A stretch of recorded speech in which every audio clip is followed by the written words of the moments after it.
શું વેચો છો તમે અહીંયા? અહીંયા તાળી કેસુડા હા, એવું અચ્છા, રોજ વેચો છો? રોજ વેચીએ. શું છે તાળીના ગ્લાસનું? ગ્લાસના તાળીના 20 રૂપિયા. આ તાળી? હા તાળી એ પેલા કેસુડા. આ કેસુડા હા અને આ એ મોડા. મહુડા. હા આ દારૂ બને છે ને મહુડાનો બને? હા મોડાનો દારૂ બને. એટલે મહુડાને શું કરવાનું? એને દારૂ બનાવવાનો. કઈ રીતે? એ હા ખબર નહીં. એ એટલે તમે નથી બનાવ્યો કા ક્યારે? હા હા. શું નામ છે તમારું? મારું નામ મેસલી.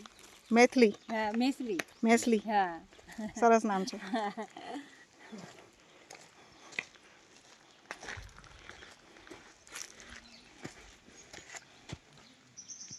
આ છે મહુડી. કેમ છો કાકા, મજામાં? હા, મજામાં. મજા. સારું, ચલો આવજો. હા.